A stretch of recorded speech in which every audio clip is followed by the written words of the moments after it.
Cristo Jesús. Bueno, mis amados hermanos, la gracia y la paz del Señor sea con todos. Gracias al Señor que nos tiene acá reunidos nuevamente para adorarle a Él, para glorificarle a Él, para darle gloria a Él. Entonces, mis hermanos, pongámonos en manos del Señor una vez más. Pidámosle a Él que nos ayude, que abra nuestros corazones. Padre Celestial, te damos las gracias por esta mañana, porque tú eres quien nos convoca, Señor. Tú eres quien dirige, Señor, la comunión. Gracias, Padre Celestial, porque como oraban ahorita los hermanos, tú eres el que ha sostenido a la iglesia. Tú eres el que a través de los siglos, Señor, has con tu diestra poderosa sustentado la iglesia, Señor, a tu pueblo escogido, a tu pueblo que es nación santa, real sacerdocio, linaje escogido, pueblo adquirido por ti, Señor. Gracias por ese privilegio que tú nos has dado con todos nuestros hermanos, que también a esta hora están militando en toda la tierra, Señor. Oramos por ellos, Señor. Nos unimos, Señor, a la oración de los hermanos, pidiendo, Señor, por aquellos que están perseguidos, por aquellos que están dando su vida valientemente por ti, Señor. Porque entendemos, Señor, que es tu llamado para ellos, tu llamado para la iglesia, Señor. Gracias, Señor, porque en medio de la historia de la iglesia, Señor, tú te has glorificado. Tu divina providencia ha estado, Señor, en la iglesia durante todos los tiempos, durante todos los siglos, Señor. Y hasta hoy, Señor, tú nos has traído. Hasta hoy, Señor, tú has guardado la iglesia, Señor. La has sustentado con tu diestra victoriosa, Señor. Nos has permitido, Señor, seguir perseverando de manera presencial, Señor. A pesar de la situación mundial, Señor, a pesar de la situación de nuestro país. Gracias por el privilegio que tú nos das de estar acá como tu cuerpo, Señor. Gracias por ese privilegio enorme, Señor. Prepara nuestros corazones, Señor. Que sea tu palabra hablando, Señor.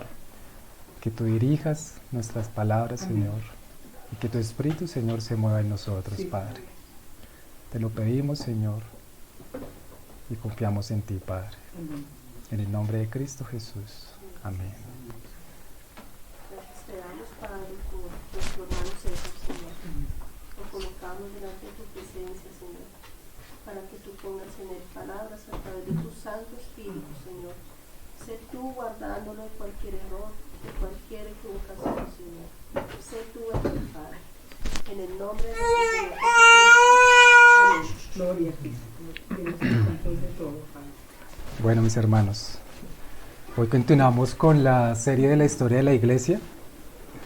Entonces, para hacer un rápido recorderis, los 2 últimos domingos empezamos esta serie. Hace 8 días nos habían compartido acerca de la iglesia en el Antiguo Testamento. Vimos varias cosas que el Señor nos reveló en su palabra, de cómo el Señor había traído también desde la historia esa promesa de la iglesia, hasta los tiempos venideros del Señor Jesucristo en su primera venida, ¿sí? Para recordar rápidamente eso, hermanos, les voy a leer acá, no vayamos pues todavía a la palabra, Romanos 4, capítulo 4, verso 11, que nos dice, esto nos viene acá hablando acerca de Abraham, ¿no?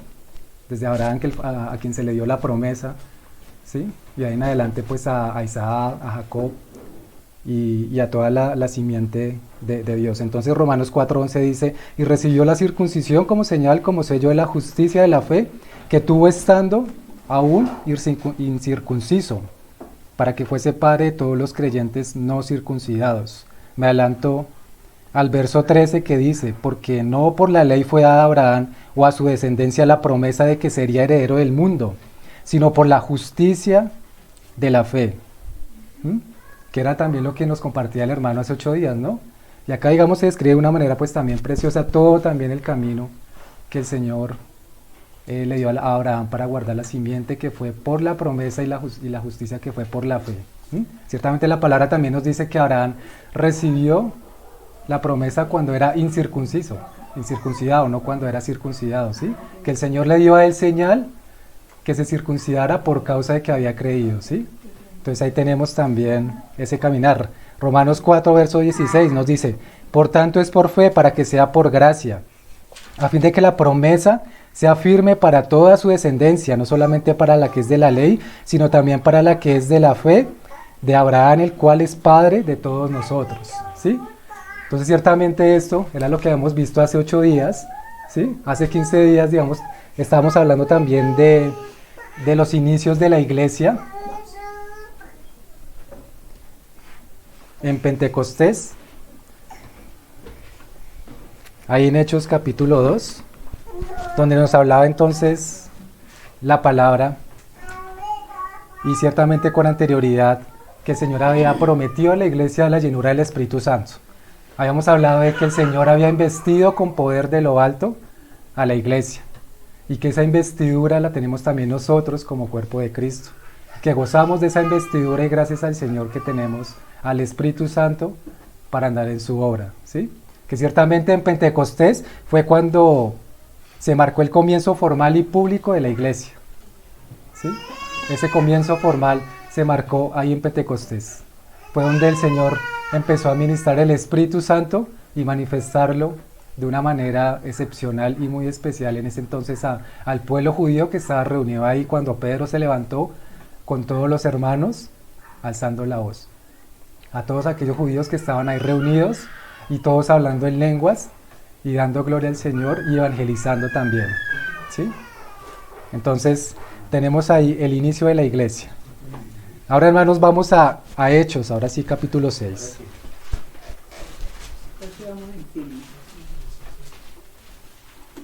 Hoy, hermanos, vamos a continuar en esta serie con la parte de el Hecho capítulo 6, con la parte de las persecuciones y los mártires de la iglesia. ¿Listo? No pretendemos, hermanos, abordar todo porque es muy extenso, pero sí quisiera, hermanos, que los que tengan en su corazón poder escudriñar acerca de esto es sorprendente, hermanos. Es preciosísimo la historia de la iglesia en cuanto a esto. Y cómo el Señor sostiene y sostendrá la iglesia. Porque realmente, hermanos, las pruebas que ha pasado en la iglesia no ha sido cualquier cosa. Han sido pruebas fuertísimas. Pero han sido pruebas que el Señor también ha usado con un propósito. Y eso es lo que vamos a ver hoy. Entonces tenemos ahí Hechos 6, verso 8.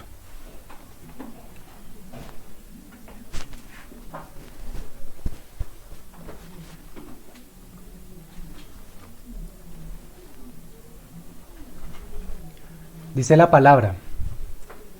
Bueno, hermanos, aquí, antes de empezar a mirar ya como tal lo de la primera persecución que tuvo la iglesia, vamos a mirar el contexto, el antecedente. ¿Qué fue lo que pasó ahí? ¿Cuál fue la razón por la que se desprendió la primera persecución? ¿Sí?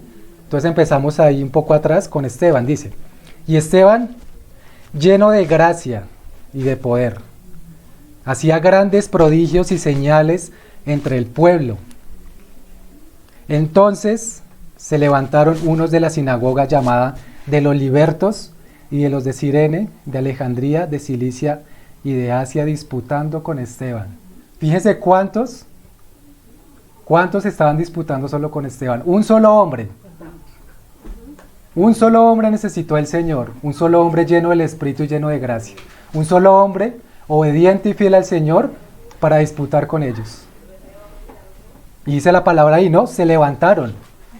Y ese levantamiento, hermanos, ciertamente ha surgido no solo en este tiempo. Ha surgido no solo cuando Esteban estuvo ahí delante de ellos, sino que había surgido también anteriormente en los profetas, cuando los mataban, cuando proclamaban fielmente la palabra del Señor y morían apedreados, o morían de diferentes maneras y los echaban fuera, ¿no? Y ciertamente eso también el Señor lo dice en alguna de las parábolas, ¿no? Él envió a uno, envió a otro, y a todos los mataban o los sacaban heridos. Y luego el Señor dice, el Padre, voy a enviar entonces a mi hijo, a ver si a él lo respetan. Pero ciertamente lo mataron, ¿no? Entonces, tenemos acá, hermanos, que hay alguienes que se levantaron, estas personas, y esto, hermanos, representa también cómo es la oposición del enemigo. cómo es la oposición del mundo contra la iglesia. Y que esto no es de siglos atrás, que esto no es de un solo día. Hermanos, atentos acá, por favor. Que esto no es de un solo día o no es de estos tiempos. Siglos atrás ya ha venido esto, hermanos. Y las potestades se seguirán levantando también contra la iglesia, pero la palabra nos dice que las puertas del Hades no prevalecerán contra la iglesia. Y el Señor Jesucristo ha prometido estar con nosotros hasta el fin del mundo. ¿Mm? Y Esteban entendía eso, ¿no? Ciertamente cuando se levantaron acá, Esteban, gracias hermano, Esteban estuvo dispuesto, ¿no? Y recordemos que hay unos pasajes antes, Esteban era uno de los varones que habían sido escogidos para servir a las mesas. Y de Esteban se dice específicamente, a Esteban, varón lleno de fe y del Espíritu Santo. Y lo cita de primeras la palabra, antes que a los demás hermanos que también habían escogido para servir a las mesas. ¿Sí? Se levantaron, luego dice el verso 10, pero no podían resistir a la sabiduría y al espíritu con que hablaba. No lo podían resistir. El Espíritu Santo, hermanos, es irresistible, ¿no? Vence toda sabiduría humana, vence toda mentira y vence todo engaño. Y esta vez no había sido la primera vez que querían irse contra la iglesia. Ya anteriormente teníamos algunos ejemplos, ahí mismo en el libro de Hechos, donde nos muestra la palabra que habían tomado a Pedro y a Juan y los habían llevado al concilio. Luego más adelante también nos dice Hechos que a los apóstoles, ya todos completos, los habían llevado y los habían metido en la cárcel pública. ¿Y quiénes eran los que habían hecho eso?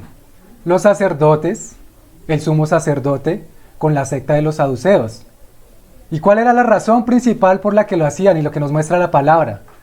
Por celos, por resentimiento de que enseñaban al pueblo.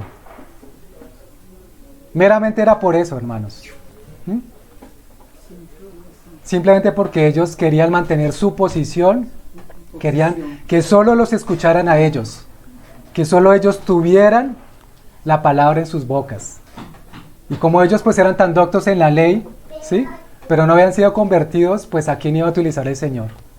La palabra nos dice que el Señor resiste a los soberbios y da gracia a los humildes. Y si usó de esta manera tan tremenda a Esteban, hermanos, era porque Esteban tenía un corazón ya listo para el Señor y para partir con Él. No pudieron resistir la sabiduría, nos dice la palabra. No la pudieron resistir. Entonces todos estos hombres, y fíjense esto, hermanos, cómo hacen también esas uniones, cómo hacen esas coaliciones, ¿no? Cuando el enemigo busca hacer daño a la iglesia del Señor. Porque no era solo los sacerdotes, sino también la secta de los saduceos. Los que estaban bien desviados en muchas cosas, como por ejemplo que no creían en la resurrección. ¿Sí? O como por ejemplo que creían que en el cielo también se iban a casar. O van a estar casados. ¿Sí? Pero es importante que miremos, hermanos, este contexto para poder entender también cuál fue la razón de por qué se llegó a la primera persecución. Ahora bien, cuando estuvo el Señor Jesucristo, pues a Él también lo perseguían, ¿no? El Señor hablaba y se manifestaba y hablaba siempre con la verdad. Y el pueblo que era contra Él, pues lo detestaba. Por lo mismo, por celos. Aún la palabra nos muestra que hasta Pilato entendía que el pueblo le había entregado al Señor Jesús a Él por celos. ¿Sí? ¿Cuánto daño, hermanos?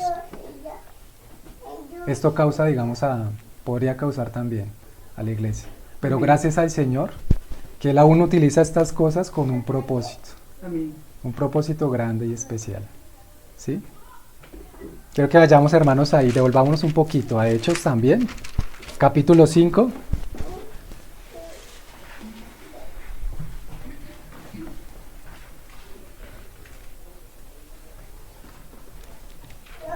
Verso 33. En la Biblia de algunos estará ahí el título que dice el consejo de Gamaliel.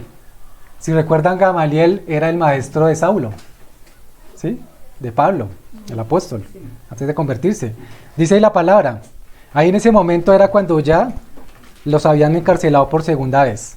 En la cárcel pública, y que luego el ángel el ángel abrió la cárcel y les dijo claramente: id y puestos en pie en el templo, anunciad al pueblo todas las palabras de esta vida.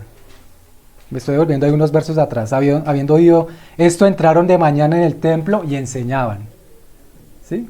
Ahí no es donde les dije ahorita, sino me estoy volviendo un poquito antes para mirar eso. Entonces estaban ellos en la cárcel. El Señor mandó un ángel, los sacó de la cárcel. Y ciertamente ellos iban también fieles enseñando en el templo. Luego acá entonces los vuelven a traer al concilio, porque se dieron cuenta que no estaban en la cárcel, sino que habían estado en el templo. Luego dice acá, ahora sí el verso 33, ellos oyendo esto se enfurecían y querían matarlos. Entonces levantándose en el concilio un fariseo llamado Gamaliel, doctor de la ley, venerado de todo el pueblo, mandó que sacasen fuera por un momento a los apóstoles. Y luego dijo: varones israelitas, mirad por vosotros lo que vais a hacer respecto a estos hombres. Porque antes de estos días se levantó Teudas diciendo que era alguien. A este se unió el número como de 400 hombres, pero él fue muerto y todos los que lo obedecían fueron dispersados y reducidos a nada. A nada, hermanos, quedan las doctrinas que son fuera de Dios. Amén. ¿Cuántas doctrinas se han querido levantar por todos los siglos hasta el día de hoy, no? Aún los hermanos nos enseñan en la palabra, Juan, Pedro, Judas, que estemos atentos a las falsas doctrinas, a los falsos maestros, que se le han levantado siglo tras siglo tras siglo con herejías, ¿sí? Pero aún el Señor guarda a la iglesia de esto. Y así como dijo Gamaliel sabiamente, este hombre que quiso levantar un movimiento con 400 hombres después de que fue muerto, todos los que lo decían fueron dispersados y reducidos a nada. Y gloria al Señor por eso, porque el Señor va a dejar solo lo suyo, lo inconmovible, lo que es de Cristo realmente. Lo demás va a desaparecer. Por muy supuestos creyentes que sean las sectas, ¿sí? Por la cantidad de sectas que haya y que parecieran que también fueran de Cristo, hermanos, todo va a tender a desaparecer y solo nos va a quedar lo que es la palabra. Van a quedar lo que es de Cristo. La palabra de Dios permanece para siempre. Y sus promesas son para siempre. Y las profecías se van cumpliendo poco a poco. Amén, sí, sí. Y acá aún seguramente esto también fue palabra que el Señor le dio a Gamaliel. Sigo ahí el verso 37. Después de este se levantó Judas el Galileo, otro, en los días del censo, y llevó en pos de sí a mucho pueblo. Pereció también él, y todos los que lo obedecían fueron dispersados. La gran diferencia de ellos es que esa dispersión pues no quedó en nada. ¿Sí? Hermanos, ¿será que con estas palabras nosotros no tenemos que confiar aún más en el Señor? Amén. Que aunque se levante una multitud, así como hizo Judas el Galileo, ¿no? Mucho pueblo levantó en pos de sí. Hay muchos así en este tiempo, ¿no? Muchos liderando movimientos, muchos liderando cosas, enemigos de Dios, liderando cosas contra la iglesia, liderando cosas contra los propios valores humanos, cosas contra el diseño de Dios, planes malévolos. Pero todo eso, hermanos, va a quedar reducido a nada. Amén. A nada. Aunque pareciera que las tinieblas se están levantando, hermanos, el Señor es fiel Aleluya. con su pueblo Aleluya. y Él nos sostendrá, hermanos. Amén. Las puertas del Hades no prevalecerán Amén. contra la iglesia. Que el Señor nos recuerde eso, hermanos, todos los días, y más en estos tiempos que estamos viviendo, que a veces hay mucho temor por diversas cosas, pero el Señor nos muestra en su palabra, hermanos, que esas cosas se reducen a nada y la iglesia es la que va a permanecer. ¿Sí? Démosle gracias al Señor por eso. Me adelanto nuevamente ahí donde estaba con Esteban. Hechos capítulo 6.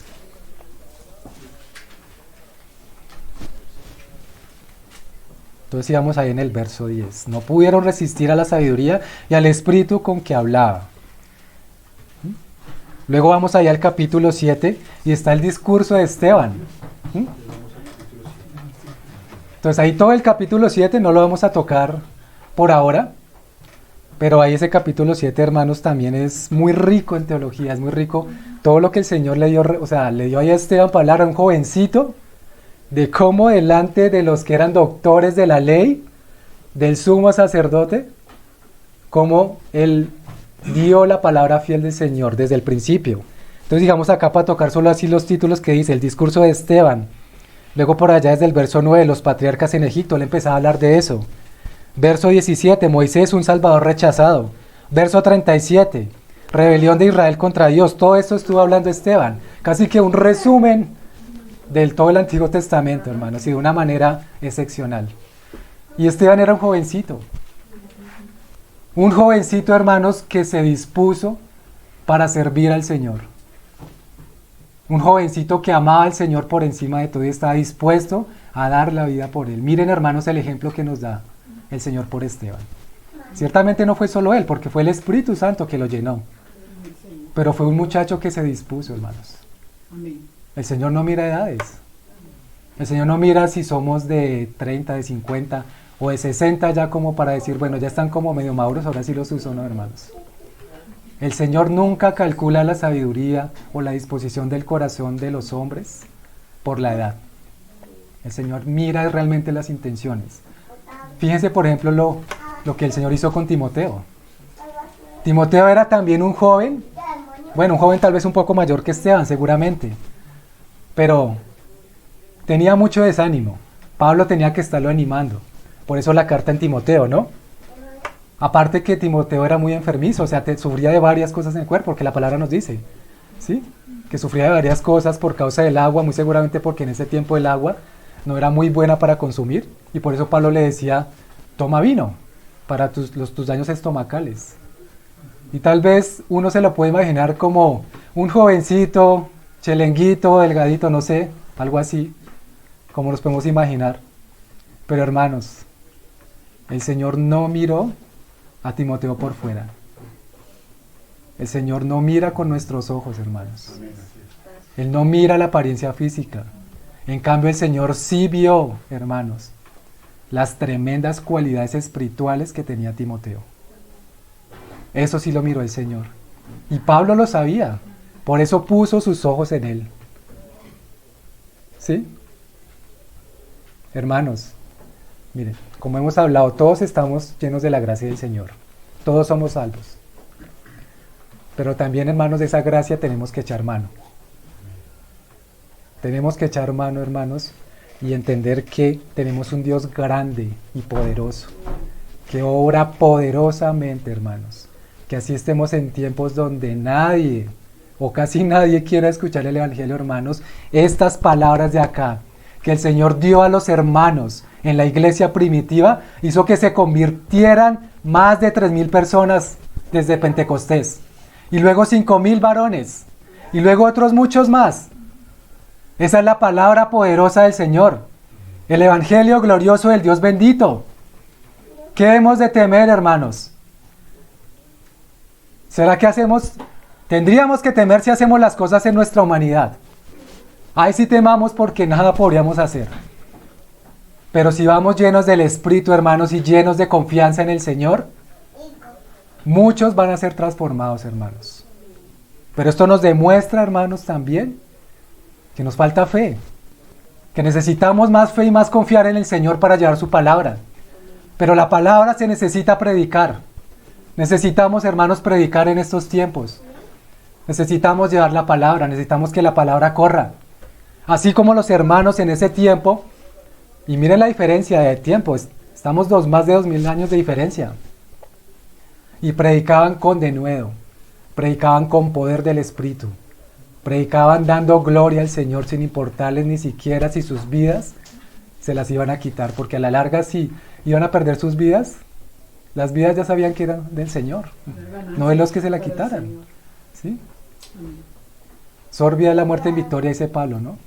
Y estar con Cristo es muchísimo mejor, hermanos. ¿Qué hemos de temer? ¿No nos dice el Señor, no temáis al que puede destruir el cuerpo, pero nada puede hacer con el alma? Temed al que puede destruir el alma y el cuerpo en el infierno. Y ese solo es el Señor. Y si somos del Señor, ¿será que Él va a querer eso? Hermanos, Él quiere también que nosotros seamos con los hermanos, o tomemos en el sentido de echar mano de su gracia. No que seamos igualitos a ellos, sino que echemos mano de la gracia. Así como lo hicieron ellos. ¿Sí? Y si miramos acá, hermanos, voy a leer rápidamente algunos versos de cómo el Señor se manifestaba después de Pentecostés. y añadía a la iglesia. Hechos 2:41. Así que los que recibieron su palabra fueron bautizados y se añadieron aquel día como 3,000 personas. Hechos 2:47. Alabando a Dios y teniendo favor con todo el pueblo. Y el Señor añadía cada día a la iglesia a los que habían de ser salvos. Hechos 4:4. Pero muchos de los que habían oído la palabra creyeron, y el número de los varones era como 5,000.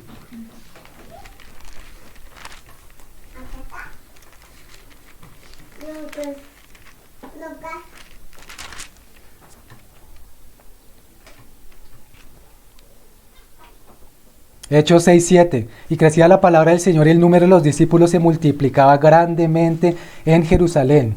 Y ahí anteriormente, Hechos 5:14. Y los que creían en el Señor aumentaban más, gran número así de hombres como de mujeres.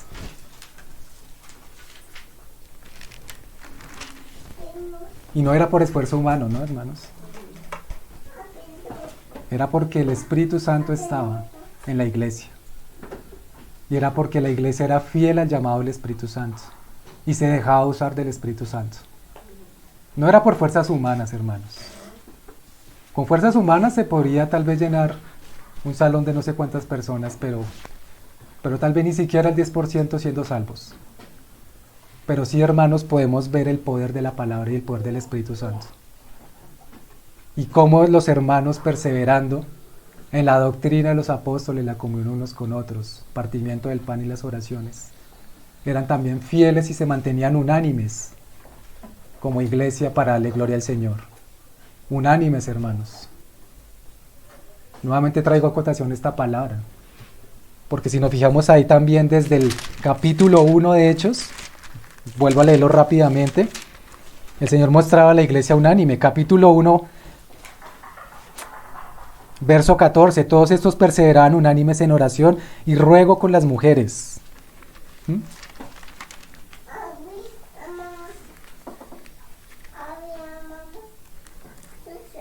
Capítulo 2, verso 46. Y perseverando unánimes cada día en el templo y partiendo el pan en las casas, comían juntos con alegría y sencillez de corazón. Y miren esto, hermanos, también, cómo el Señor le da también esa importancia, la relevancia, la comunión los unos con los otros, ¿no? Lo que muchas veces nos puede faltar, hermanos, también acá en la iglesia. Necesitamos, hermanos, tener más unanimidad. Necesitamos estar más unidos, hermanos.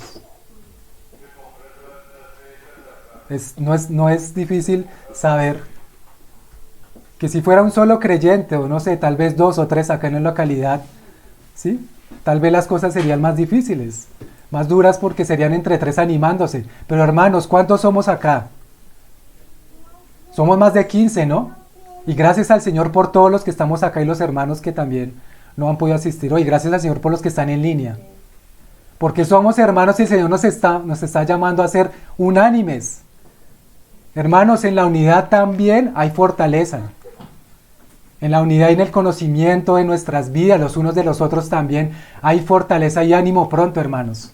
Pero si nosotros cada vez que se acaba una reunión, o cada vez que programamos un ágape, se termina la reunión, comemos y nos salimos y nos vamos, hermanos, ¿cómo vamos a poder tener unidad?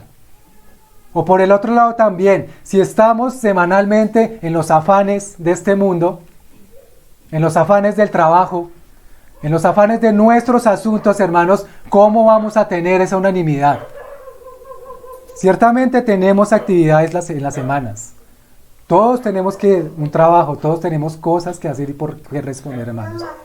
Pero es mentira y nos engañamos a nosotros mismos cuando decimos que estamos ocupados todo el tiempo, hermanos. Que todo el día se nos fue trabajando o con nuestros asuntos. Y así puede ser, hermanos.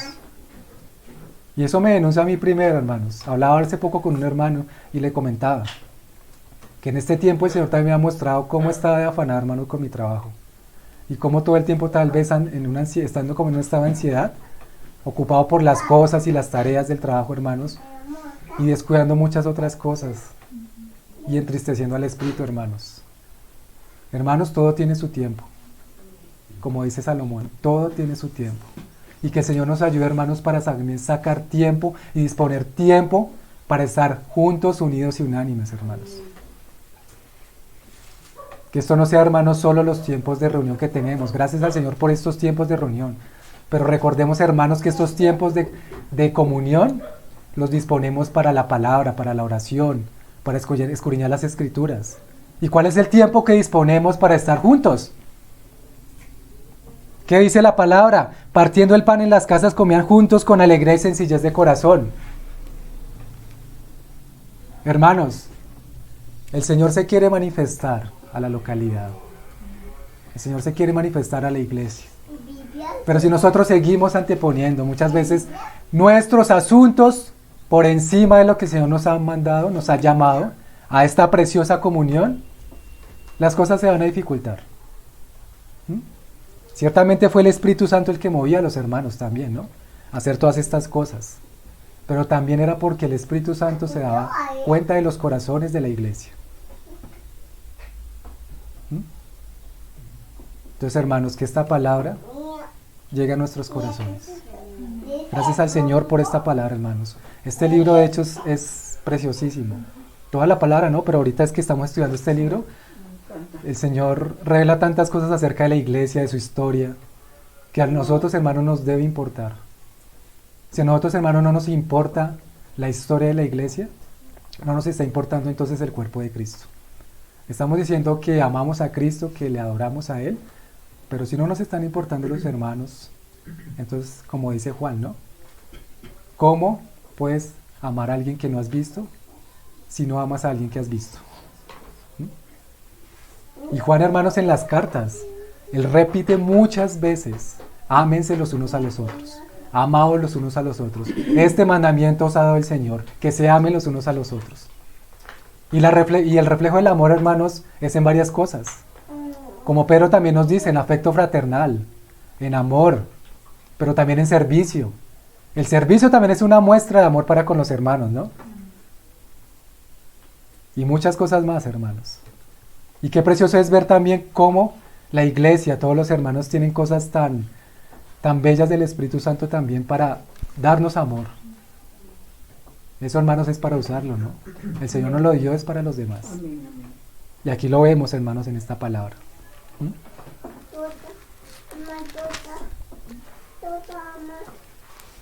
Ahí igual en Hechos 4:32 dice, y la multitud de los que habían creído era de un corazón y un alma. Y ninguno decía ser suyo nada de lo que poseía, sino que tenía todas las cosas en común. Y con gran poder los apóstoles daban testimonio de la resurrección del Señor Jesús, y abundante gracia era sobre todos ellos. Así que no había entre ellos ningún necesitado.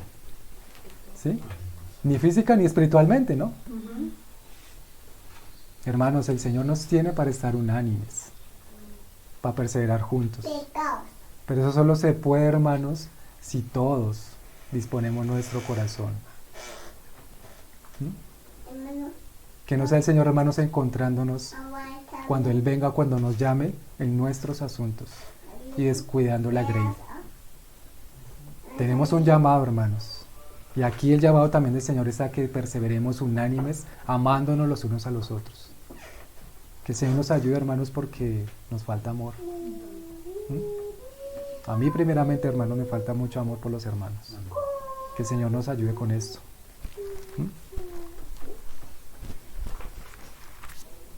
Vamos a Hechos capítulo 8.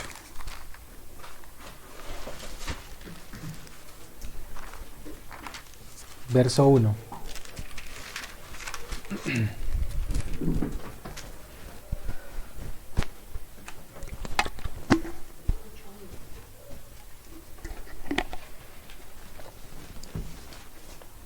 Dice, y Saulo consentía en su muerte. ¿En la muerte de quién? De Esteban. Me devuelvo un poquito antes allá al capítulo 7, verso 51, ya la respuesta que dio Esteban después de dar ese sermón. Dice, duros de cerviz e incircuncisos de corazón y de oídos. Vosotros resistís siempre al Espíritu Santo como vuestros padres, así también vosotros. ¿A cuál de los profetas no persiguieron vuestros padres y mataron a los que anunciaron de antemano la venida del justo, de quien vosotros ahora habéis sido entregadores y matadores? Vosotros que recibisteis la ley por disposición de ángeles y no la guardasteis. ¿Saben qué dice un hermano, más o menos de esta edad, hermanos, con respecto al Evangelio? Si el Evangelio ofende, deja que ofenda. La gente se la ha pasado toda la vida ofendiendo a Dios. Si nosotros, hermanos, seguimos también con paños de agua tibia, tal vez hablándole a las personas, no mostrando el Evangelio con claridad, porque eso es lo que está pasando mucho en la iglesia, en la tierra, hermanos. ¿Por qué tantos poco convertidos? ¿O por qué tantos lugares donde se llenan de gente y que muy pocos son convertidos? Por diluir el Evangelio, ¿no? ¿Qué es lo que dice Pablo en Gálatas? Cualquiera, así sea ángel, así sea el mismo, si da un evangelio que sea contrario al verdadero evangelio, sea anatema, sea maldito, apartado de Dios. Hermanos, estamos es para darle la gloria al Señor. Y el evangelio es el único que da salvación y trae vida a las almas perdidas. Si nosotros diluimos el evangelio, hermanos, no esperemos también que hayan más convertidos, que el Señor añada a su iglesia. El evangelio es sólido y el evangelio es uno solo, hermanos. Es el evangelio de la salvación, el evangelio de la gracia, pero también el evangelio del reino. Y por eso, hermanos, tenemos que prepararnos en la palabra. Tenemos que escudriñarla. Tenemos que pedirle al Señor que nos dé sabiduría para saber responder, saber hablar a un inconverso. Y aún para seguir predicando el evangelio de Jesucristo acá como localidad, ¿no? Porque cuántas cosas el Señor tiene por revelarnos todavía. Luego dice ahí, estamos en el 7:54. Oyendo estas cosas se enfurecían en sus corazones y crujían los dientes contra él. Miren la respuesta contra Esteban, ¿no? El furor salió a la luz. Pero Esteban, lleno del Espíritu Santo, puesto los ojos en el cielo, vio la gloria de Dios y a Jesús que estaba a la diestra de Dios. Tenemos ahí el primer mártir. Y miren, hermano, lo que el Señor le concedió a Esteban. Nada más y nada menos que mientras antes de que lo iban a apedrear, ver los cielos abiertos y ver al Señor Jesús puesto de pie, hermanos. Miren, el Señor Jesús ascendió a los cielos y se sentó a la diestra del trono de Dios. Pero acá, hermanos, el Señor Jesús se puso de pie para recibir al primer mártir. Tremendo, hermanos. ¿Será que el Señor Jesús no nos ama? Para recibirlo le concedió ver los cielos abiertos. Yo no creo que haya alguno que diga yo no quiero que me pasara eso, ¿no? Creo que todos nos gustaría ver los cielos abiertos cuando el Señor nos fuera a recibir en su gloria, hermanos. Pero para eso hay que pagar un precio. Y Esteban lo pagó. Esteban lo pagó completo, hermanos. Ahí en el capítulo 7, me adelanto al verso 58. Y echándole fuera de la ciudad le apedrearon. Y los testigos pusieron sus ropas a los pies de un joven que se llamaba Saulo.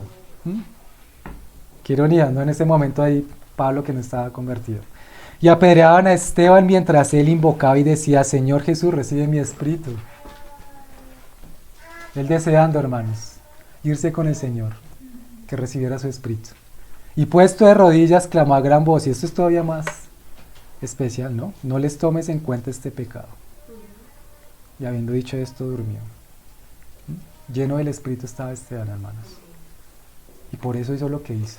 No en sus fuerzas, sino entregado una vida completamente para el Señor.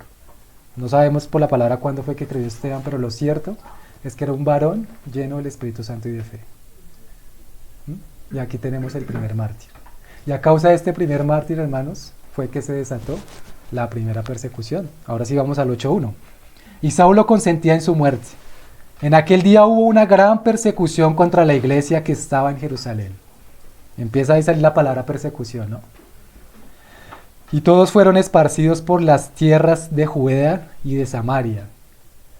Recuerda la promesa, hermanos, que hizo el Señor a ellos en Hechos 1 cuando les dijo, quedaos acá en Jerusalén para que seáis investidos de poder de lo alto. Y luego, y me seréis testigos. ¿En dónde? Jerusalén, Judea, Samaria y hasta el último de la tierra. ¿Mm? Devolvamos ahí, miremos un poquito ese verso, hermanos. Hechos 1.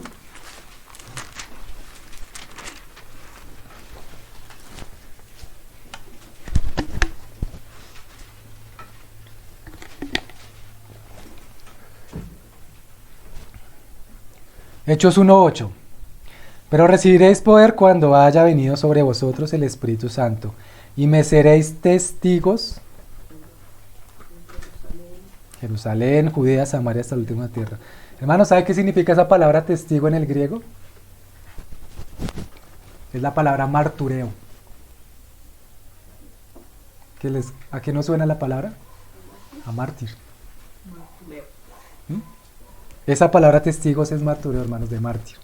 Y mártir significa alguien que ofrece su vida por una causa. O sea que el Señor acá ya está dando la promesa, hermanos. Ya está dando la promesa de que muchos de los hermanos iban a ser testigos, pero como mártires. Y qué glorioso es esto, hermanos, ver que los hermanos tuvieron ese gozo y ese privilegio. Y ellos mismos se gozaban cuando, por ejemplo, ahí cuando metieron a los apóstoles a la cárcel. Y que después, antes de sacarlos, los azotaron, ellos salieron felices. No salieron tristes o adoloridos. Bueno, seguramente adoloridos sí. Pero salieron felices, hermanos, porque estaban siendo partícipes de los padecimientos de Cristo. Y eso parece como irrazonable, ¿no? Hermanos, pero es la sabiduría de Dios. La sabiduría del mundo diría, ¿cómo se le ocurre? Yo que me voy a meter allá que me azoten. Yo que me voy a meter allá que me hagan daño, a que me quiten la vida. Pero hermanos, tenemos la sabiduría que es de lo alto, la que trae justicia, paz, misericordia, como dice Santiago. No la de la tierra, que es animal y diabólica, como también lo dice Santiago. Esa es otra, hermanos. Y la sabiduría del Señor sí que es bien diferente a la que nosotros, como humanos o en nuestra carne, podemos pensar o imaginar, o intentar razonar. Eran gozosos de participar de los padecimientos. Que el Señor nos lleve, hermanos, también a poder entender esa participación de los padecimientos, y como cantábamos ahora hace un rato, que como el Señor se despojó a sí mismo, nosotros también, hermanos, podamos despojarnos de lo que es en sí nuestras vidas, hermanos. Los hermanos acá, en la iglesia primitiva, estaban despojados de sí mismos y llenos del Espíritu. Entonces esa palabra significa eso, testigos, martureo, que significa mártir. Vamos otra vez a Hechos 8:4. Leímos el verso 1, ahora vamos al verso 4, capítulo 8. Dice, pero los que fueron esparcidos iban por todas partes anunciando el Evangelio. Entonces Felipe, descendiendo a la ciudad de Samaria, les predicaba a Cristo. Es que miren esto, hermanos, también. Esa promesa que el Señor les dio de ser testigos a ellos por estas tierras era con un propósito. Ciertamente la persecución y las que vamos a ver ahorita trajeron una aflicción al pueblo, hermanos, pero también la gracia que el Señor dio a los hermanos, a la iglesia, para predicar y que muchos más se añadieran y se convirtieran y que se le diera la gloria a Dios fue tremenda, hermanos. Entonces, ya la pregunta que acá la palabra nos resuelve es: ¿qué produjo esta persecución en la iglesia? ¿Será que produjo temor? De ninguna manera. Produjo fortaleza. Miremos ahí más adelante Hechos 11.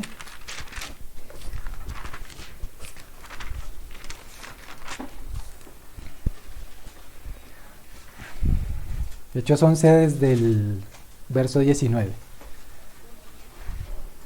Dice la palabra: ahora bien, los que habían sido esparcidos a causa de la persecución que hubo con motivo de Esteban, pasaron hasta Fenicia, Chipre y Antioquía, no hablando a nadie la palabra, sino solo a los judíos. Pero había entre ellos unos varones de Chipre y de Cirene, los cuales cuando entraron en Antioquía hablaron también a los griegos, anunciando el evangelio del Señor Jesús. Ahí termina el verso 20 del capítulo 11. O sea, había algunos hermanos que no hablaban a nadie, sino solo a los judíos, pero otros, varones llenos de virtud, ¿no? Entraron en Antioquía, hablaron también a los griegos. Y ve el resultado, hermanos, verso 21. y la mano del Señor estaba con ellos y gran número creyó y se convirtió al Señor. Otra vez, otro verso. La mano del Señor estaba con ellos y gran número creyó. Entonces miren, hermanos, también los resultados de lo que trajo la persecución acá, ¿no? Y acá nos habla de la misma persecución que fue por motivo de Esteban, ¿no? Hermanos, las persecuciones influyeron fuertemente en el desarrollo del cristianismo, dando forma a la teología cristiana y la estructura de la iglesia. Tal vez en este mismo momento no, porque ahí todavía no estaba la Biblia completa. Y todavía no habían salido hombres levantados por el Señor para hacer muchos escritos y documentos que dieran mayor revelación de la teología de la palabra. Pero ciertamente, hermanos, las persecuciones influyeron en esto de manera positiva. Y a veces nosotros, hermanos, estamos pensando estar en completa quietud, ¿no? Estar en completa tranquilidad. Claro, el Señor nos llama, hermanos, para que aún nuestro país esté quieto, esté tranquilo. El Señor nos llama a orar por los gobernadores. Pero, hermanos, si el Señor ha permitido persecuciones desde este mismo instante que la iglesia empezó hasta el día de hoy, es porque el Señor necesita las persecuciones para que nosotros seamos formados a su estatura. Las aflicciones, hermanos, los dolores. Y esto que vamos a ver ahorita a continuación, hermanos, es para que el Señor nos redarguya, nos constriña, hermanos, de lo que la iglesia pasó en los siglos pasados. A veces, hermanos, a nosotros nos duele una muela y ya queremos quedarnos acostados y no ir a la reunión. A veces está medio lloviendo, no queremos venir a la reunión. Conectados, hermanos, y muchas veces no nos conectamos a la reunión. Si una aflicción, hermanos, que es tan pequeñita como esa, y no estoy diciendo que no sean aflicciones que se deban tener en cuenta, hermanos, pero pensemos en lo que los hermanos acá padecieron. Porque esto mismo, hermanos, como nos dice la palabra en Eclesiastés, ¿qué es lo que fue? Lo mismo que será. ¿Qué es lo que se ha hecho? Lo mismo que se hará. No pensemos, hermanos, que va a ser diferente. O que nosotros vamos a pasar toda la vida así como en un tiempo de calma y de quietud acá. Van a llegar tiempos difíciles, hermanos. No sabemos si en un año, si en 5, si en 20, pero van a llegar, hermanos. Porque el Señor nos lo ha dicho en su palabra. Tenemos que estar preparados. Y por eso es bueno conocer la historia de la iglesia y saber por cuántas cosas pudieron haber pasado los hermanos. Y de qué manera el Señor los sostuvo, que eso es lo más precioso. ¿Sí? Que no fueron ellos solos, sino el Señor, ¿sí? Entonces, vamos a mirar, hermanos, acá. Algunas persecuciones que tuvo el Imperio Romano contra los cristianos. No van a ser todas porque no nos alcanza el tiempo, pero sí, digamos, como las más relevantes, ¿sí? Entonces, después de que esta persecución que vimos acá en la palabra, de ahí para adelante las persecuciones permanecieron de manera intermitente, ¿sí? O sea, habían años que sí, años que bajaba, luego que subía y bajaba, ¿sí? Tiempos difíciles, tiempos un poco más suaves, ¿sí? Entonces, eso más o menos, después de estas persecuciones, tenemos la del año 64 que permaneció como hasta el año 313, no fue años seguidos, pero sí fue intermitente. Entonces, ¿cuál fue la primera y que es más bien como conocida? El emperador Nerón. Por allá él ascendió al trono de Roma en el año 54 después de Cristo. ¿Sí? Recordemos, hermanos, que acá ya estaba el Imperio Romano. ¿Sí? Si los hermanos recuerdan cuando estudiamos los imperios, que antes de Roma fue Grecia, antes de Grecia Medo-Persia, antes de Medo-Persia Babilonia. Acá ya estaban en Roma. ¿Sí? Entonces, Nerón subió en el año 54 después de Cristo. En el año 64, bueno, antes de esto, hay algo que decir de Nerón, y es que era definitivamente un hombre que le faltaba un tornillo. Era demasiado atravesado. ¿Sí? Entonces hacía cosas muy extravagantes, ponía leyes muy extravagantes, que aún el mismo Senado, aún el mismo pueblo no aprobaba. Y intentaban ponerse en contra de él, pues porque era cosas que no tenían sentido, ¿sí? Entonces muchos lo tildaban de loco también, seguramente era loco. Y de hecho, él se considera en cierta medida una figura del anticristo. Pero en cierta medida nada más porque no cumplió toda la medida. La medida completa la va a cumplir el que está próximo a venir. Entonces, por allá en el año 64 estalló un gran incendio en Roma. Un incendio tremendo que duró, hermanos, duró como una semana ese incendio. Habían 14 barrios en Roma. De esos 14 barrios, 10 quedaron completamente destruidos. Fue tan tremendo el incendio que se alargó por otra semana más.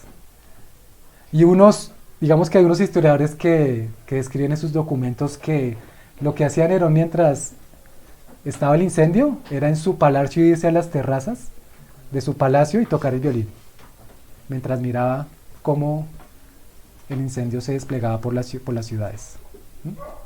Unos decían que era porque supuestamente él necesitaba inspiración, entonces él fue el que produjo el incendio.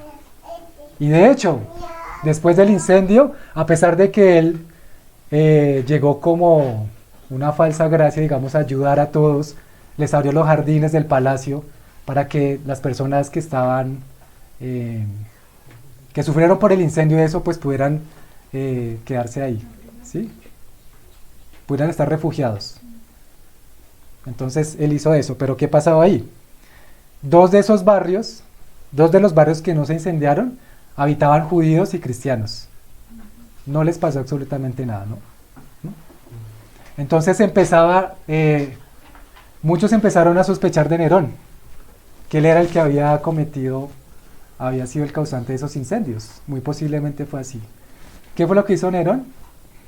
Para empezar a quitarse las culpas de lo que le estaban imponiendo a él, empezó a mostrar que por qué los barrios de los cristianos no habían sido incendiados, no se había llegado el incendio, y empezó a echarle la culpa a ellos.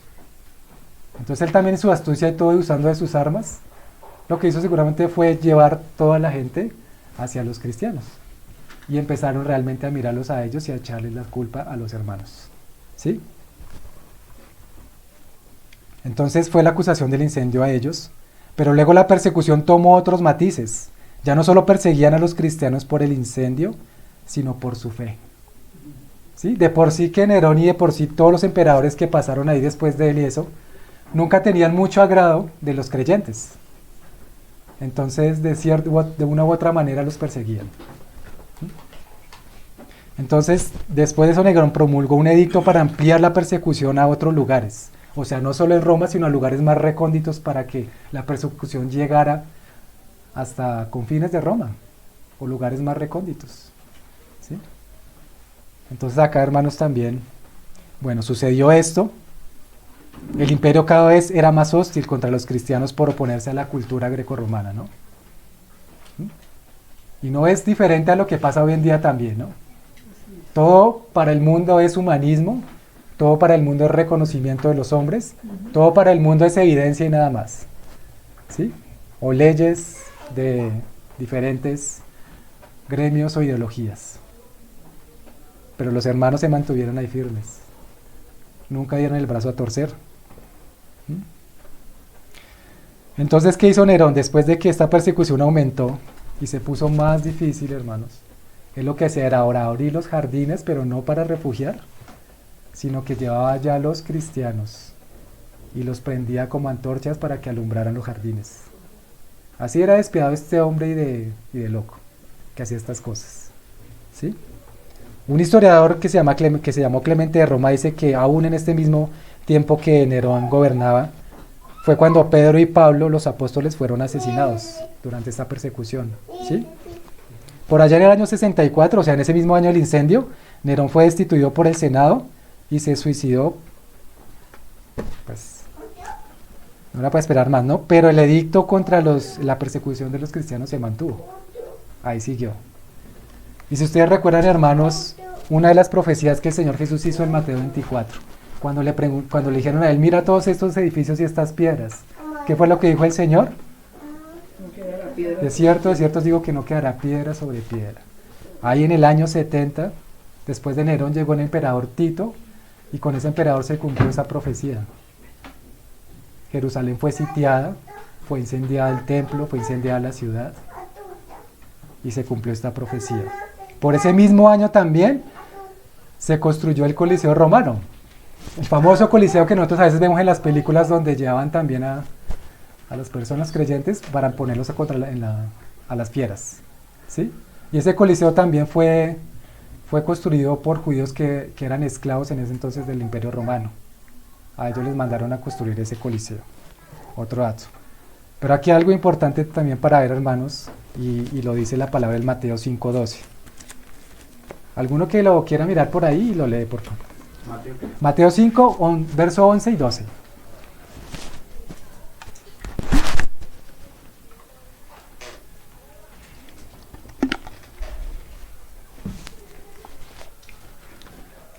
Alguien que lo lea, por favor. Bienaventurados los que padecen persecución por causa de la justicia, porque de ellos es el reino de los cielos. Bienaventurados sois cuando por mi causa os vituperen y os persigan y digan toda clase de mal contra vosotros mintiendo. Amén. Y el Señor ahí da una bienaventuranza, ¿no? Aquellos que son vituperados por causa de Él. Y aquí el Señor también estaba cumpliendo su promesa con los hermanos, ¿sí? Tenemos otra persecución que fue después de Tito, con el emperador Domiciano, que fue más o menos entre el año 90 al 96 después de Cristo. Acá con él hubieron confrontaciones fuertes entre cristianos y paganos, porque realmente también lo que se defendía de parte del imperio pues era el paganismo, ¿no? La cantidad de supuesta cultura, de templos donde se reunían a adorar a falsos dioses, a la diosa Diana, a Júpiter, etcétera, ¿sí? Entonces acá hubo fuertes confrontaciones entre cristianos y paganos, digamos no fue de grandes dimensiones. En esta parte, con el gobierno de este emperador, se resalta que Juan el apóstol fue llevado preso a la isla de Patmos, fue por ese tiempo, o sea, Domiciano fue el que lo llevó exiliado allá. Pero ¿qué tenemos resultado de que Juan haya estado allá? El Apocalipsis. Luego sigue la persecución con Trajano, otro emperador. El reino desde el año 98 al 117 después de Cristo. Entonces, ¿cómo era él más o menos? No simpatizaba con los cristianos y no los perseguía de manera directa. Pero si alguien los acusaba, se procedía en su contra. Y esto significaba que el ser cristiano representaba una posible sanción legal, ¿sí? Algo como lo que está pasando también ahorita, hermanos, con varias leyes, ¿sí? No hay una persecución directa contra nuestras vidas, pero ciertamente sí la hay con las leyes que están sancionando ahora último, ¿sí? Leyes contra nuestros hijos, leyes contra diferentes cosas que resultan que la iglesia se ve afectada, ¿sí? Eso también hay que verlo, hermanos. A veces la persecución no es directa, pero sí es indirecta, ¿no? Y por eso también tenemos que orar. Entonces, acá en este tiempo, como los cristianos habrían crecido muchísimo, los templos paganos ya estaban casi solos, ¿sí? Habían crecido mucho los creyentes, ¿sí? Y fíjense que todo eso empezó desde que leímos acá con lo de Esteban. Entonces ya se multiplicaban bastante. Acá, digamos, para la iglesia los escritos de Pedro, de Juan y el apóstol Pablo, ya para la iglesia eran inspirados. O sea, ya tenían peso de gloria esos escritos, ¿sí? Ya acá ellos podían ver que realmente eran inspirados por el Espíritu Santo, los escritos de los hermanos, de ellos tres, y ya lo leían en las congregaciones, ¿sí? Aparte de eso también, ya con eso la iglesia ya aprendía a identificar las doctrinas heréticas, las doctrinas contrarias, ¿sí? Y fue por eso, hermanos, si nosotros miramos ahí cartas como la de Judas, las de Pedro también, ¿sí? Cartas estas donde también el Señor nos muestra por ellos cómo salían a la luz las falsas herejías, los falsos maestros, y cómo, aún como Judas nos dice que hay que combatir ardientemente, ¿sí? Contra aquellos falsos maestros. Aquí la iglesia ya identificaba eso, el Señor ya había dado acá una dispensación mayor en cuanto a eso. Seguimos con otra persecución con el emperador Marco Aurelio, 161 al 180 después de Cristo. Esta duró 19 años. Aquí las características de este emperador es que él, digamos, era un hombre muy ilustrado, era un hombre muy ético, era un hombre que aún por estos tiempos, si se mira en la historia, Digamos, se le reconocía porque fue un buen gobernador, porque fue muy bueno con su gente, porque fue muy bueno con el imperio. Pero solo tenía una cosa y era que odiaba a los cristianos. ¿Mm? No podía ocultar su aberración contra los creyentes. ¿Sí? Y uno podría pensar, bueno, pero una persona así, que tiene como esa capacidad de pensamiento, que era ético. Pero fíjense, hermanos, acá podemos ver que la lucha no es contra carne y sangre, ¿no? Sino contra principados y potestades. Entonces, por más bonito que sea, por más ilustrado lo que sea, hermanos, puede ser un instrumento del diablo. Entonces, ¿qué hizo este emperador? Por allá en el año 177 promovió persecución en una ciudad que se llama Lyon, en Francia. Promovió una imagen despectiva de los cristianos. Y él dejó para la historia algo que anteriormente se había dicho, él lo promulgó fuertemente, y es esto. Lo que justifica la eliminación física de los cristianos es ni más ni menos que creen de manera diferente, que contemplan la existencia de manera diferente, que viven de manera diferente, no ilegal o perversamente, solo diferente. Entonces fíjense en esto, ¿no? Y dentro de todos los emperadores que hemos visto, junto con Nerón, fue uno de los más fuertes, de los más agresivos. Y mire lo que él decía, solo por el hecho de vivir diferente. Y recordemos nuevamente, hermanos, lo que dijimos ahorita. Todo lo que fue ya es, y todo lo que ha de ser fue ya, y Dios restaura lo que pasó. Esto también, hermano, nos muestra que debemos estar sobrios y vigilantes. Otro emperador después de Marco Aurelio se llamó Septimio Severo. Desde el año 202 al 211 hizo la persecución. Entonces, en este momento él lo que hizo fue como emitir un acto donde decía, un edicto: convertirse en cristiano o bautizarse era un acto ilegal y castigable con la muerte. O sea, ni siquiera dejó que se bautizaran. ¿Sí? Por eso era la razón de que los hermanos, en ese entonces y ahorita en muchos países, se reúnan de manera secreta, ¿sí? De manera subterránea. No podían hacerlo de manera pública como nosotros sí podemos hacerlo, hermanos. Y hay que dar gracias al Señor por eso. ¿Sí? Luego está el emperador Valeriano, del 257 al 260 hizo la persecución. Él fue todavía más agresivo. Él dice que él prohibió las reuniones cristianas y arrestó a varios de los ancianos de las iglesias, varios de los obispos, los arrestó. Pero viendo que su estrategia no funcionaba, porque cada uno de estos emperadores, cuando hacía una estrategia para desaparecer a los cristianos, lo que hacía con eso era que los hermanos se multiplicaran más. Y eso, hermano, lo vemos desde el Antiguo Testamento, ¿no? Con Israel cuando estaba en Egipto. ¿Sí? Ahí fue la persecución contra Israel por parte del faraón, ¿no? Y cómo el Señor guardaba al pueblo, ¿no? Y ellos se multiplicaban, y el faraón era el temor de decir: estos se están multiplicando mucho, matemos a los primogénitos. Algo diferente a lo que está pasando hoy también con temas de ideología de aborto y demás, solo que de manera diferente. ¿Sí? Pero mire desde dónde también viene la persecución al pueblo de Dios, hasta hoy. Entonces, visto que la estrategia de él no funcionaba, ordenó la ejecución de todos los que eran diáconos y creyentes que no apostataron de la fe. ¿Sí? Todos los hermanos fieles que no apostataron de la fe ni negaron al Señor, pues eran muertos. Él los hacía matar. ¿Sí? De por sí, digamos, también una de las características dentro de todas estas persecuciones era que el emperador daba supuestamente una oportunidad para decirle a los hermanos: niega al Señor, adórame a mí y te perdono la vida. Era básicamente eso. Muchos de ellos, la molestia de ellos era que no negaban a Cristo y no les adoraban a ellos o a las estatuas que ellos infundían. Y eso pareciera, hermanos, mira, hermanos, que eso es algo muy sutil del enemigo. Pareciera que es algo que es sencillo y que no pasa nada, ¿no? Así como cuando estuvo Sadrach, Mesach y Abednego delante de la estatua. ¿Sí? Entonces, hermanos, con esas sutilezas es que el enemigo ataca a la iglesia también. Niega a Cristo y yo te perdono la vida, y después puedes seguir adorándolo, ¿sí? Pero ¿qué resulta con eso, hermanos?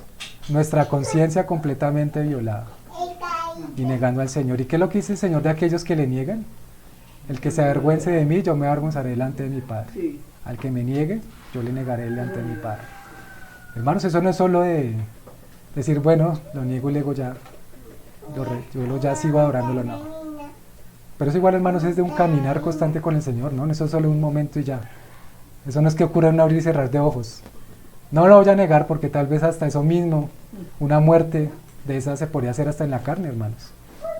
Pero realmente los hermanos que fueron fieles y que no apostataban era porque caminaban una vida con el Señor, así como Esteban, llenos del Espíritu. Y por eso pudieron estar firmes hasta el último momento. Como dice el Señor, el que persevera hasta el fin, ese será salvo. Salvo su alma, ¿no? Entonces esta medida estuvo en vigor durante 2 años. Ahí fue la persecución bien intensa con este emperador Valeriano. Luego sigue el otro emperador Diocleciano, que estuvo del 303 al 311 después de Cristo. Este lo que hizo fue ordenar la destrucción de los lugares donde se reunían los hermanos, los creyentes, y ordenó quemar todos los volúmenes donde aparecían recopiladas porciones de las Escrituras. Ordenó quemar todo eso. Y como la medida tampoco dio resultado, emitió un edicto ordenando pena de muerte contra los cristianos. Ahí sí fue general. Ahí sí no fue como el anterior, que ordenaba pena de muerte a los diáconos o a algunos, sino a todos. Luego de eso entonces ya viene Constantino, que con él y con otro emperador que se llamó Liciano, fue que se proclamó la libertad religiosa completa. Pero miren, hermanos, hasta hay Constantino que fue emperador como en el 313. Pues ahí habría mucho más que decir, pero no nos da el tiempo. Hasta digamos que se finalizó esas persecuciones intermitentes, pero pues miren, hermanos, todo lo que sucedió. Y con lo que hablamos ahorita de cómo las persecuciones fortalecieron a la iglesia, también eso dio resultado y lugar a grandes documentos de explicaciones y defensas del cristianismo. Hermanos, documentos cargados de teología, porque los hermanos que el Señor había levantado como exegetas, como apologistas, como predicadores, se reunían en diferentes concilios, sacaban documentos con base a la luz de la palabra para dar más revelación a la iglesia. Y eso, hermanos, es lo que se llama también la dispensación de la Trinidad, porque el Señor fue revelando poco a poco también esto en medio de esas persecuciones. Mire cuántas cosas, hermanos, usó el Señor. Hay un hermano que se llamaba John Fox, si no estoy mal. Él tuvo una misión muy especial de parte del Señor. Él fue historiador. Entró a una universidad muy reconocida, la de Oxford en Inglaterra, pero él, dándose cuenta también que la misma doctrina que enseñaban allá era muy similar a la católica, él se apartó. Eso pues le cerró puertas en trabajo y muchas cosas. Pero él se dispuso completamente para hacer la obra del Señor. Y en ese entonces había una, digamos que emperatriz, una reina, la reina de Inglaterra, que era entonces, se llamaba María, que de hecho le apodaron María la Sanguinaria. Entonces, ¿qué fue lo que hizo el hermano John Fox? Empezó a hacer un escrito de todos los acontecimientos que han sucedido con los mártires. Empezó a escribir muchos de los casos y aún con ilustraciones y todo. Y empezó a tener ese trabajo, que fue su obra maestra y fue la obra a la que el Señor lo llamó. Hermanos, ese libro, pues realmente yo hasta hace poco no lo había escuchado, ahora que estaba pues estudiando este tema. Se llama el libro de los mártires. Es un libro como bien gordo. Y entonces el hermano ahí describió todo lo que acontecía, por causa también de lo que estaba haciendo María la Sanguinaria allá en Inglaterra. Él tuvo que huir a otro país, no recuerdo a dónde, por causa de esto, de esta persecución. ¿Sí? Y ese libro también fue de mucha riqueza para la iglesia. Hay unos como documentos históricos que decían que en unas partes donde los hermanos estaban perseguidos y escondidos, solo tenían acceso a la Biblia y al libro de los mártires de John Fox. Miren eso, cómo fue la fama que adquirió ese libro, ¿sí? Pero fue un instrumento del Señor. Y él lo fue perfeccionando a transcurrir de su vida, ¿sí? Durante todos los años él escribió luego una edición más documentada y demás. Luego volvió a Inglaterra y habló con los mismos hermanos que habían recibido persecución o martirio, pero que no habían sido asesinados. Y eso le sirvió para alimentar más el libro, ¿sí? Y era muy precioso que los hermanos que tuvieran también su corazón poderlo leer o comprar. Bueno, tal vez en PDF también yo creo que esté. Entonces es más o menos como eso, hermanos.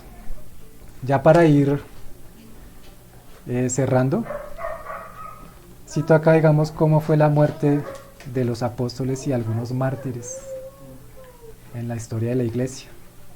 Por ejemplo, Jacobo, el hijo de Zebedeo, él fue decapitado. Felipe, el evangelista, que también era apóstol, fue crucificado. Mateo fue traspasado por una espada. Santiago fue apedreado, Santiago Jacobo, a la edad de 99 años, ya anciano. Dice también como la historia que fue tanto lo que le apedrearon que su cabeza se le partió en dos. Marcos fue arrestado y luego descuartizado. Bueno, Marcos no fue apóstol, pero fue un colaborador de Pablo. Pedro fue crucificado, él pidió que lo crucificaran de cabeza por causa del Señor. Judas fue crucificado. Tomás el que cuando el Señor resucitó, dijo, si yo no creo, no creeré hasta que no meta mis dedos en sus manos y meta mi mano en su llaga. ¿Y saben cómo murió Tomás, hermanos? Atravesado por una lanza. Y Juan, el apóstol, pues él sí no fue mártir. El Señor sí lo conservó para darnos a la iglesia el Apocalipsis.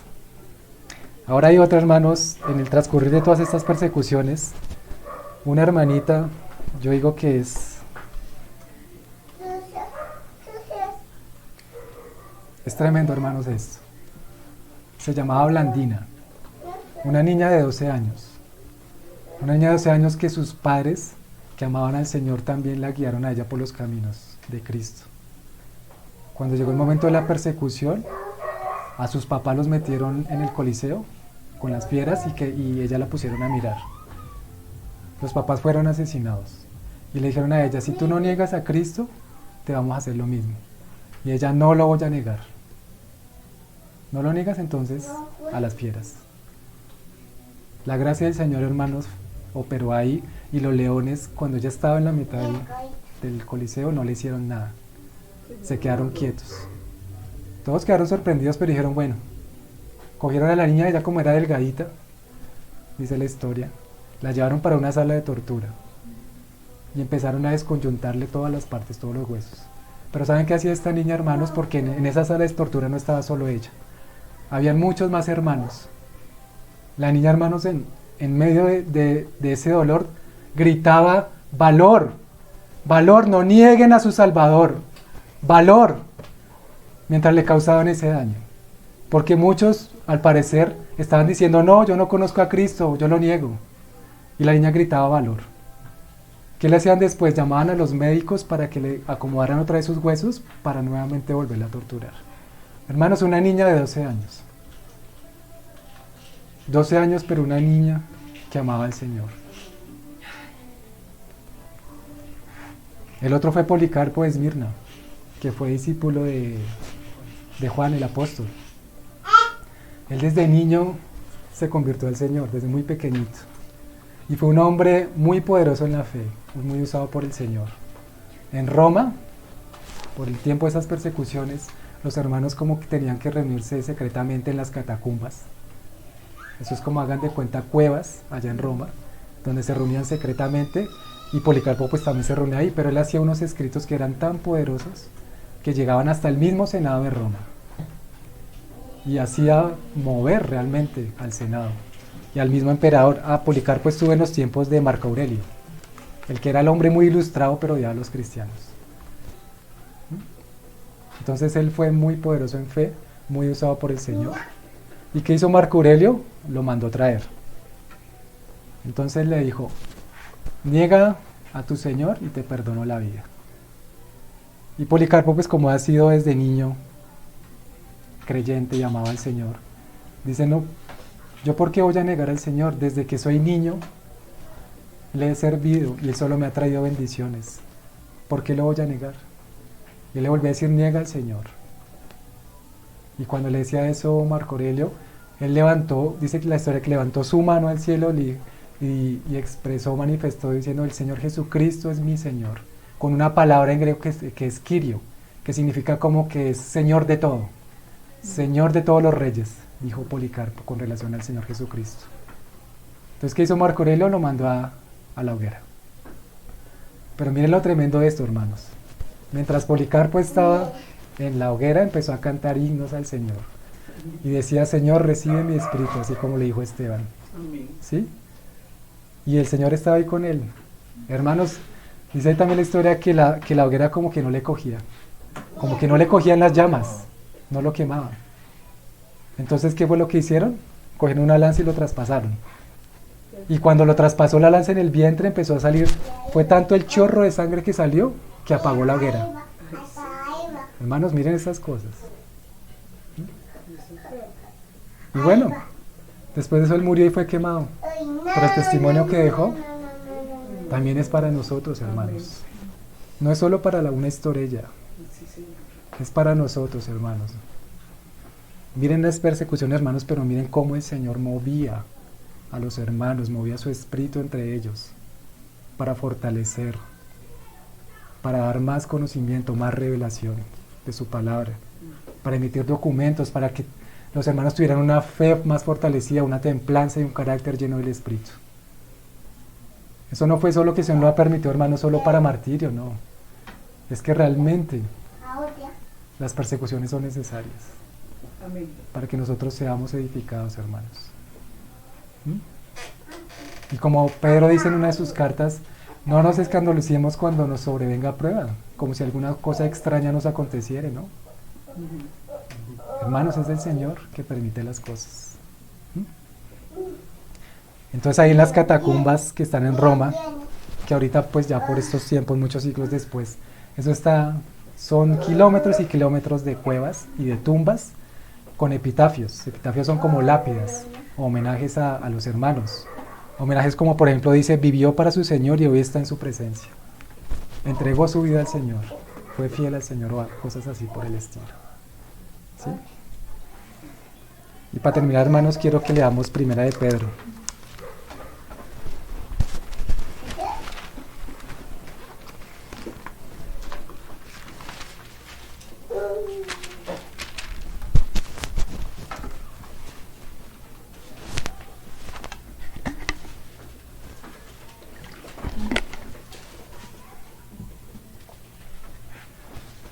Primera de Pedro, capítulo 5, desde el verso 8. Dice la palabra: sed sobrios y velad, porque vuestro adversario el diablo, como león rugiente, anda alrededor buscando a quien devorar, al cual resistid firmes en la fe, sabiendo que los mismos padecimientos se van cumpliendo en vuestros hermanos en todo el mundo. Aleluya por eso, hermanos. Somos todos participantes en la unidad del cuerpo de Cristo. Mas el Dios de toda gracia, que nos llamó a su gloria eterna en Jesucristo, después que hayáis padecido un poco de tiempo, Él mismo os perfeccione, afirme, fortalezca y establezca. Que fue lo que hizo con los hermanos en las persecuciones. Perfeccionar, afirmar, fortalecer y establecer. A Él sea la gloria y el imperio por los siglos de los siglos. Amén. Gloria a Dios. Que esta palabra, hermanos, nos ayude el Señor para Amén. meditarla. Oremos, hermanos. Señor, damos gracias una vez más por este tiempo que tú nos has dado, por tu palabra, Señor, porque eres tú, Señor, el que nos permite poder escudriñar también la historia, Señor, y poder ver las maravillas que tú hiciste en tu divina providencia, Señor.